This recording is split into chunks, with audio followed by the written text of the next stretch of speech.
আমরা ৯ মে থেকে আমরা ফ্লাইট চালু করব। বাংলাদেশ বিমান, ফ্লাইনাস এবং সৌদি এয়ারলাইন্স তিনটা বিমানই অপারেশন শুরু করবে। মাননীয় প্রধানমন্ত্রী আমাদের ৮ মে এই হজ কার্যক্রমের শুভ উদ্বোধন ঘোষণা করবেন। এ যাবৎ আমাদের ভিসা কম হয়েছে, বাট আমরা আশাবাদী যে ২৯ তারিখের পরে ডেট ইনশাল্লাহ বাড়বে। আমাদের মাননীয় মন্ত্রী ডিও লেখছে সৌদি মন্ত্রী মাননীয় মন্ত্রীকে, এবং এটা সমস্যা ইনশাল্লাহ হবে না। আমার আপনাদের কাছে মাধ্যমে একটা অনুরোধ সম্মানিত হজ এজেন্সির মালিকগণকে, যে আপনারা প্রবলেম ফেস করলে আমাদের কাছে আসেন, পাশাপাশি আপনারা সময় মতো বাড়িটা ভাড়া করেন।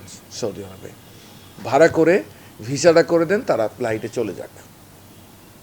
কারণ একটা মানুষ যদি বাড়ি ভাড়া করা বা এইসব কাজ তো এজেন্সির দায়িত্ব। তো এগুলা করলে আমরাও একটু রিলিফ পাই, তারাও রিলিফ পাই। আপডেট তেমন কিছু কোনো প্রবলেম ইনশাল্লাহ নাই আশা করি। ৮০,০০০ ৪,০০০-এর মতো ভিসা হয়েছে বেসিক্যালি, সরকারি বেসরকারি মিলে। তো সরকারের একটু বেশি হয়েছে, কারণ তারা বাড়ি ভাড়া আগে করে আসছি, হয়ে যাবে ইনশাল্লাহ।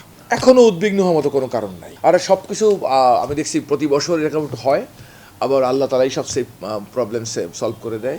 আমি তারপরে বলবো আপনাদের মাধ্যমে সম্মানিত এজেন্সির মালিকদেরকে, আপনারা সময় মতো বাড়ি ভাড়াটা করেন, করে ভিসাটা করে দেন।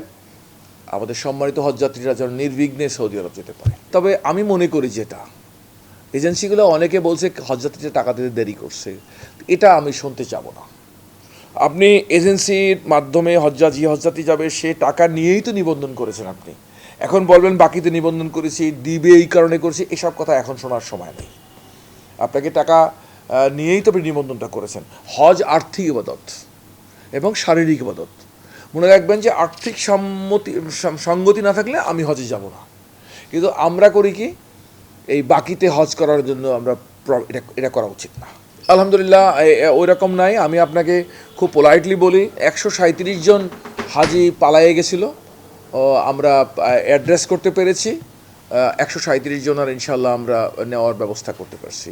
একটা এজেন্সি পালিয়ে গেছিলো, এজেন্সির লোক পালিয়ে গেছিলো, আমরা এটা অলরেডি অ্যাড্রেস করেছি এবং সমস্যা ইনশাল্লাহ হবে না। শুধু আজকে বলি এইটা যে বেসিক্যালি সরকারের সবসময় লেগে থাকতে হয় ভিসা করলো কি না, বাড়ি ভাড়া করলো কি না, এটা করলো কি না, ওটা করলো কি না।